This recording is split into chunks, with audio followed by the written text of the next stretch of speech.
നിങ്ങളുടെ ജീവിത പാറ്റേണുകളെ രൂപപ്പെടുത്തിയ ഘടകങ്ങൾ ഏതെല്ലാം എന്നറിയാമോ?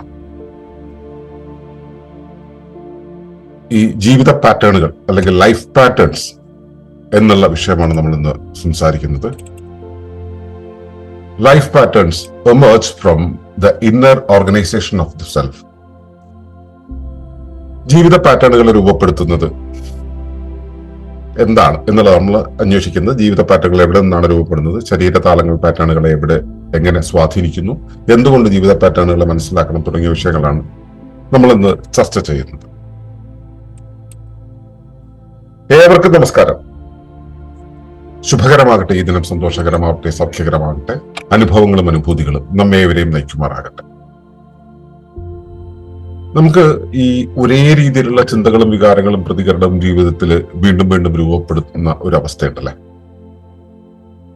ആ ഒരേ രീതിയിലുള്ള അവസ്ഥ ഉണ്ടാകുന്നതിനാണ് നമ്മൾ പാറ്റേൺ എന്ന് പറയുക.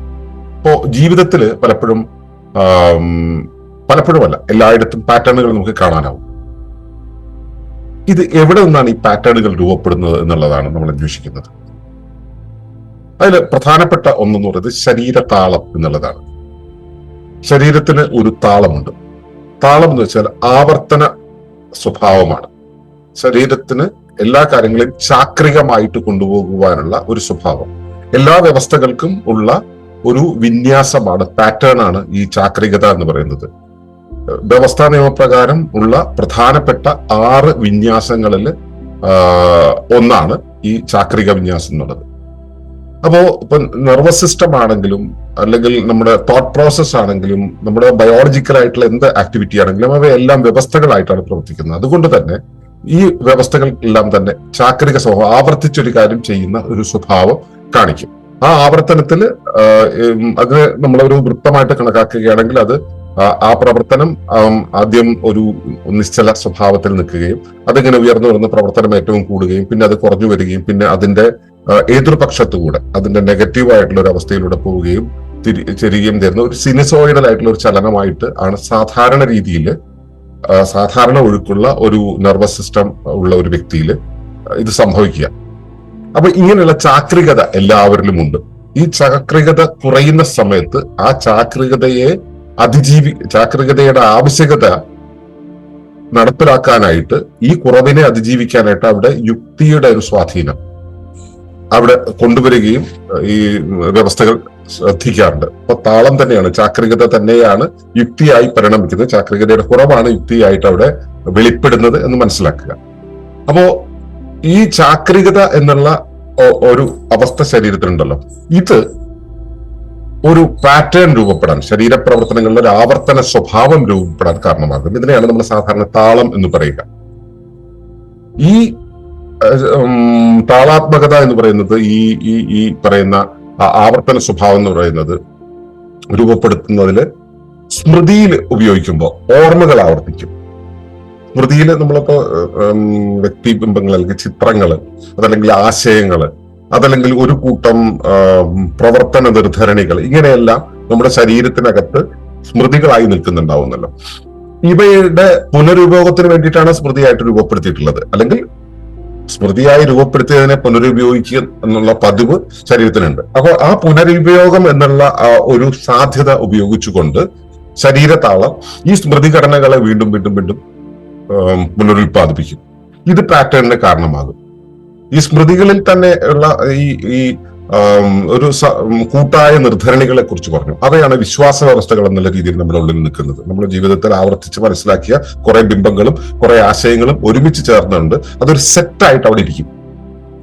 ഇതിന്റെ ആൽഗരിതം എല്ലാം കൂടെ, അതിന്റെ നിർദ്ധരണികളെല്ലാം കൂടെ ചേർത്ത് സെറ്റായിട്ടിരിക്കും. ഇതിനാണ് നമ്മുടെ വിശ്വാസം എന്ന രീതിയിൽ നമുക്ക് രൂപപ്പെടുക. അത് വിശ്വാസം എന്നുള്ളത് സത്യമായിക്കോളണമെന്നൊന്നുമില്ല. പക്ഷെ ആ വിശ്വാസം അവിടെ ഉണ്ടെങ്കിൽ അത് നമ്മുടെ സത്യമായിട്ട് മാറും. നമ്മൾ അതാണ് സത്യമെന്ന് വിചാരിക്കും. ഇതിനെ നമ്മളെടുത്ത് വീണ്ടും വീണ്ടും ഉപയോഗിക്കും. അപ്പൊ ഈ വിശ്വാസ വ്യവസ്ഥകൾ പാറ്റേണുകൾക്ക് കാരണമാകുന്നുണ്ട്. അതുപോലെ തന്നെ നമ്മുടെ ശരീരത്തിനകത്തുള്ള വാസനകൾ അല്ലെങ്കിൽ ചോദനകൾ തുടങ്ങിയ കാര്യങ്ങളുണ്ടല്ലോ, പ്രവണതകൾ, പലതരം പ്രവണതകൾ, ഇത് പാറ്റേണുകളെ രൂപപ്പെടുത്തുന്നുണ്ട്. പലതരം പാറ്റേണുകൾ രൂപപ്പെടുത്തുന്നുണ്ട്. എന്താണോ ഇവിടെ സ്ഥായിയായിട്ട് നിൽക്കുന്നത്, ആ സ്ഥായിയായി നിൽക്കുന്നത് ആവർത്തിച്ച് വെളിപ്പെടും. ഇത് പാറ്റേണുകൾക്ക് കാരണമാകുന്നുണ്ട്. അതുപോലെ തന്നെ ഈ നമ്മൾ പലപ്പോഴും പല സാഹചര്യങ്ങളിലൂടെയും കടന്നു പോകുമ്പോഴുണ്ടാകുന്ന ശാരീരിക കാലാവസ്ഥ, അതിനെ നമ്മൾ വികാരം എന്നാണ് പറയുക. ശാരീരിക കാലാവസ്ഥ എൻഡോക്രൈൻ സിസ്റ്റം ഒരുക്കുന്ന ഒരു സംവിധാനമാണത്. അത് ആ വൈകാരിക അവസ്ഥയുണ്ടല്ലോ, ഈ വൈകാരിക അവസ്ഥകൾ പലപ്പോഴും ഇതുപോലെ തന്നെ ശരീരത്തിന്റെ വിവിധ ഭാഗങ്ങളിലായിട്ട് ഒന്നോ രണ്ടോ തവണയിലധികം പ്രവർത്തിക്കുന്ന സമയത്ത് ഈ വൈകാരിക മുദ്രകൾ ഉണ്ടാക്കി വരും, ഇമോഷണൽ സിംബൽസ് ഉണ്ടാക്കി വരും. ഇതും പാറ്റേൺസിന് കാരണമാകും. നമുക്ക് ഇമോഷണൽ പാറ്റേൺസ് ആയിട്ട് അത് വെളിപ്പെടുന്ന രീതിയുണ്ട്. ഇതൊന്നുമല്ലാതെ സമൂഹം നമ്മളെ ആവർത്തിച്ച് ചില വഴികളിലൂടെ കൊണ്ടുപോകുന്ന സമയത്ത് അതിന്റെ ഒരു ലീസ്റ്റ് എഫർട്ടിന് വേണ്ടി നമ്മുടെ ശരീരം ശ്രമിക്കുമ്പോൾ അതൊരു പാറ്റേൺ ആയിട്ട് മാറാറുണ്ട്. ഇങ്ങനെ വിവിധ രൂപത്തില് പാറ്റേണുകൾ നമ്മുടെ ശരീരത്തിൽ ഉണ്ടാകാറുണ്ട്. അതില് ഈ ശാരീരിക താളം എന്ന് പറഞ്ഞല്ലോ, ശരീരതാളം എന്ന് പറയുന്നത് ഇപ്പൊ നമ്മുടെ ബയോക്ലോക്കുമായി ബന്ധപ്പെട്ട് അത് പ്രവർത്തിക്കുന്നുണ്ട്. അത് ഈ ശരീരത്തിലെ ശീലങ്ങൾ എന്നുള്ള കാര്യത്തിൽ നമ്മളിപ്പോ ഒരു എന്താ പറയാ, ദിവസവും രാവിലെ എഴുന്നിട്ട് ചായ കുടിക്കും, അതൊരു ശീലമാണ്. ടോയ്ലറ്റിൽ പോകുമ്പോ മറ്റേ നമുക്ക് മൊബൈൽ കയ്യിൽ വേണം, പണ്ടെനിക്കുണ്ടായിരുന്നു പുസ്തകം കയ്യിൽ വേണം, അതൊരു താളമാണ്. ഈ രീതിയിലുള്ള ആവർത്തിത പ്രവർത്തനങ്ങൾ ഉണ്ടല്ലോ, ശാരീരിക ശീലങ്ങൾ, ഇത് ഉണ്ടാകുന്നത് ഈ മറ്റേ ശാരീരിക താളം കൊണ്ടാണ്. പിന്നെ ഒന്നാണ് പ്രവർത്തന താളം. നമ്മളൊരു കാര്യം പ്രവർത്തിച്ചു, വീണ്ടും അത് പ്രവർത്തിക്കുന്നു, ആ രീതിയിലുള്ള പ്രവർത്തന താളം. ഞാൻ ഈ ടോയ്ലറ്റിൽ പോണ കാര്യം പറഞ്ഞത് പ്രവർത്തന താളമാണ്. ശാരീരിക ശീലങ്ങൾ എന്ന് പറയുന്നത് നമ്മളൊരു സമയത്ത് ഉണരുക, ഉറങ്ങുക തുടങ്ങിയ കാര്യങ്ങളെല്ലാം പറഞ്ഞ് ശാരീരിക താളാണ്. പിന്നെ ജീവിതക്രമം, നമ്മൾ ഒരു പ്രത്യേക പാറ്റേണിൽ ജീവിക്കുന്നു. ഇത് പിന്നെ നമ്മുടെ റെസ്പോൺസസിന്റെ സ്പീഡ്, നമ്മൾ എങ്ങനെയാണ് കാര്യങ്ങൾ പ്രതികരിക്കുന്നത്. ഇപ്പൊ നമ്മൾ ചിലരോട് ചില കാര്യങ്ങൾ പറഞ്ഞു ഓൺ ദ സ്പോട്ട് അതിന് തർക്കുത്തരം കിട്ടും. നമ്മള് ചിലരോട് ഒരു കാര്യം പറയുകയാണെങ്കിൽ അവരത് മുഴുവൻ കേൾക്കുന്നതിന് മുമ്പ് അതിന് മറുപടി പറഞ്ഞിരിക്കും, അതെന്താണെന്ന് മനസ്സിലാക്കുന്നതിന് മുമ്പ് മറുപടി പറഞ്ഞിരിക്കും. അപ്പൊ നമ്മൾ പറയാൻ ഉദ്ദേശിച്ച കാര്യം തന്നെ അങ്ങോട്ടേക്ക് എത്തില്ല. എന്തുകൊണ്ടാണ് അവർക്ക് അങ്ങനെ പറയാൻ തോന്നുന്നത്? അവരുടെ ഇന്റേണൽ പാറ്റേൺ ആണ് അത്. ആ പ്രതികരണ വേഗതയെ അത് ഭയങ്കരമായിട്ട് ചിലരോട് എന്ത് പറഞ്ഞിട്ട് കാര്യമില്ല, അവർ പ്രതികരിക്കുകയില്ല. അതും പ്രതികരണ വേഗതയുടെ ഭാഗമാണ്, ശരീരതാളത്തിന്റെ ഭാഗമാണ്. അതുപോലെയുള്ള പല ഇപ്പൊ നഖം കടിക്കുക, അതല്ലെങ്കിൽ ഈ ഭക്ഷണം കഴിക്കുമ്പോൾ അവിടുത്തെ പപ്പടമൊക്കെ പറന്നു പോകുന്ന രീതിയിൽ ഫാനിട്ട് ഇത് കഴിക്കുക, അല്ലെങ്കിൽ രാത്രി 12 മണിയാകുമ്പോൾ മൊബൈൽ എടുത്ത് നോക്കാൻ തോന്നുക എന്നൊക്കെ പറയുന്ന വിചിത്രമായിട്ടുള്ള പല പ്രവണതകളുണ്ട്. ഈ പ്രവണതകളും ഒക്കെ ശരീര താളങ്ങളുടെ ഭാഗമായിട്ടുണ്ടാവുന്നതാണ്. പിന്നെ ഈ ശരീരതാളം, ശരീരപ്രവർത്തനത്തിന്റെ ഭാഗമായിട്ട് ഉണ്ടാകുന്ന പാറ്റേണുകളാണ് ഈ പറഞ്ഞത്. അതുപോലെ തന്നെ സ്മൃതി വിശ്വാസങ്ങൾ ഉണ്ടല്ലോ,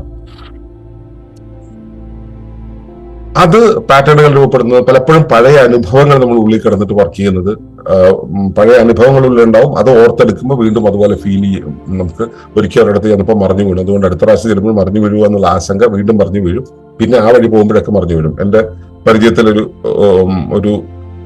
നമ്മുടെ കമ്മ്യൂണിൽ വന്നു പോയിരുന്ന ഒരു ആളുണ്ടായിരുന്നു, കണ്ണൻ മരിച്ചുപോയി. പുള്ളി ഏത് വാതിലിനുള്ളിൽ കൂടെ പോവുകയാണെങ്കിൽ വാതിലിന്റെ കുറ്റി പുള്ളിയുടെ മേലിൽ കൊടുത്തു. ഷർട്ട് കീറും അല്ലെങ്കിൽ ശരീരം കീറും. ഇത് സ്ഥിരമാണ്, ഇതൊരു പാറ്റേൺ ആണ്.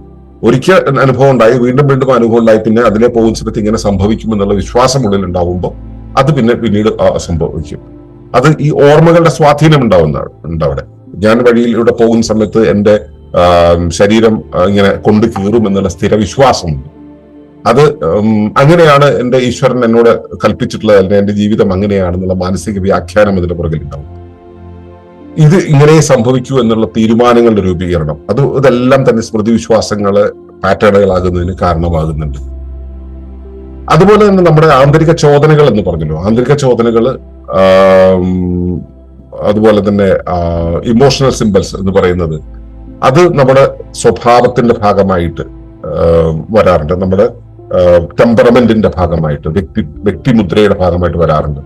ആ വ്യക്തിമുദ്രയുടെ ഭാഗമായിട്ട് നമുക്ക് ചില വാസനകൾ വെളിപ്പെടുന്നു എന്നതുപോലെ തന്നെ ചില വികാരങ്ങൾ വെളിപ്പെടുന്നു എന്നുള്ളൊരു അവസ്ഥയും ഉണ്ടാകും. അത് തന്നെ നമ്മുടെ ആകർഷണ വിരക്തികൾക്ക് കാരണമാകും, പ്രതികരണ ശൈലികൾക്ക് കാരണമാകും, അനുഭവത്തെ പുനരാവർത്തിക്കുന്നതിന് കാരണമാകും ഈ പ്രവണതകൾ. ഈ വൈകാരിക മുദ്രകൾ. ഇത് നമ്മളെ വീണ്ടും വീണ്ടും വീണ്ടും ആവർത്തനങ്ങളിലേക്ക് കൊണ്ടുപോയിക്കൊണ്ടിരിക്കും. ഇതെല്ലാം കൃത്യമായിട്ട് പാറ്റേണുകൾ ഉണ്ടാക്കുന്നവയാണ്. ഇതേപോലെ തന്നെയാണ് ഞാൻ നേരത്തെ പറഞ്ഞ സാമൂഹിക ബന്ധങ്ങൾ, സാമൂഹിക അനുഭവങ്ങൾ എന്ന് പറയുന്നത്. അത് നമ്മൾ ജീവിക്കുന്ന കുടുംബത്തിന്റെ സ്വാധീനം ഉണ്ടാവും, പ്രദേശത്തിന്റെ സ്വാധീനം ഉണ്ടാവും, പിന്നെ സംസ്കാരത്തിന്റെ സ്വാധീനം ഉണ്ടാവും, സമൂഹം അനുവർത്തിക്കുന്ന ശീലങ്ങളുണ്ടല്ലോ. ഇപ്പൊ മലയാളിക്ക് ഒരു ശീലമുണ്ട്, ആരെന്ത് പറഞ്ഞാലും അതിനെ വിശ്വസിക്കാതിരിക്കുക, എടുക്കാതിരിക്കുക എന്നൊക്കെ പറഞ്ഞ് ഇതുവരെ ഈ സോഷ്യൽ പാറ്റേണിന്റെ ഭാഗമായിട്ടാണ്. ഒരു സോഷ്യൽ ബിലീഫ് സിസ്റ്റം നമ്മുടെ നാട്ടിലുണ്ടാവും. നമ്മൾ ഏത് പ്രദേശത്ത് ജീവിക്കുന്ന അനുസരിച്ചുള്ള ബിലീഫ് സിസ്റ്റം ഉണ്ടാവും. അപ്പൊ ആ കൂട്ടായ വിശ്വാസങ്ങൾ, അതുപോലെ ബിഹേവിയർ മോഡൽസ്. ഇപ്പോ നേപ്പാളിൽ ചെല്ലുമ്പോൾ അവരെന്തെങ്കിലും തരികയാണെങ്കിൽ ഉടനെ ഇങ്ങനെ ഒരു കൈ തരുന്നതിനിപ്പം മറ്റേ കൈ ഇതിന്റെ പുറകെ പോകും. ഈ തരുന്ന രീതി, ഇത് ഞാൻ വിചാരിച്ചു അവരുടെ അത്രയേറെ റെസ്പെക്ട് അവരിൽ ഉള്ളിലുള്ളതാണ്. പലർക്കും റെസ്പെക്ട് ഒന്നും ഉണ്ടാവില്ല, പക്ഷെ അത് ശീലമാണ്. അത് പെരുമാറ്റ മാതൃകയായിട്ട് വെളിയിൽ വരുന്നതാണ്. അപ്പൊ ഇങ്ങനെ ജീവിതത്തിന്റെ പാറ്റേണുകൾ ഒരുപാടാണ്. ഈ പാറ്റേണുകൾ ഉണ്ടാകുന്നതിന്റെ കാരണങ്ങളാണ് പറഞ്ഞത്. ഈ ജീവിത പാറ്റേണുകളെ നമ്മൾ മനസ്സിലാക്കുന്ന സമയത്താണ് നമ്മുടെ ആന്തരിക വിന്യാസത്തെ തിരിച്ചറിയാൻ കഴിയും. നമ്മുടെ ഇന്റേണൽ റിഥം എന്താണെന്നുള്ളത്. കൊട്ടക്കറ ചെയ്യുന്ന സമയത്ത് ഈ റിഥത്തെ, ലോജിക്കിനെ, നമ്മുടെ ഇന്റേണൽ ഉള്ള റിഥത്തെ, അതിന്റെ റിഥം ഫാക്ടറിനെ, റിഥത്തിന്റെ അളവിനെ നമുക്ക് തിരിച്ചറിയാൻ കഴിയും. അപ്പോൾ ഈ ആന്തരിക വിന്യാസം എങ്ങനെയാണെന്നുള്ളത് തിരിച്ചറിയുക എന്നുള്ളത് ഒരു ആവശ്യമാണ്. ജീവിത പാറ്റേണിനെ മാറ്റണമെന്നുണ്ടെങ്കിൽ അതിന് അത്യാവശ്യമായിട്ട് വേണ്ടത് സ്വയം നിരീക്ഷണമാണ്. നമ്മുടെ പാറ്റേൺ എന്താണെന്നുള്ള ബോധ്യമാണ്. പിന്നെ ഇതൊക്കെ ഉണ്ടായിട്ട് കാര്യമില്ല, മാറാനുള്ള ഒരു വില്ലിങ്നെസ് വേണം, ആത്മപരിഷ്കരണത്തിനുള്ള ഒരു ത്വര, വാഞ്ച നമ്മുടെ ഉള്ളിൽ ഉണ്ടാവണം. ഇതൊക്കെ ഉണ്ടെങ്കിലാണ് നമുക്ക് ജീവിതത്തിന്റെ പാറ്റേൺ മാറ്റാൻ കഴിയുക. അപ്പൊ ആ ജീവിത പാറ്റേൺ മാറ്റാൻ വേണ്ടിയുള്ള ആ ഒരു യാത്രയിൽ എന്താണ് പാറ്റേൺ, അത് എവിടെയെല്ലാം നിന്ന് ഉണ്ടാകുന്നു എന്നുള്ള കാര്യങ്ങളെ കുറിച്ചാണ് ഞാൻ പറഞ്ഞത്.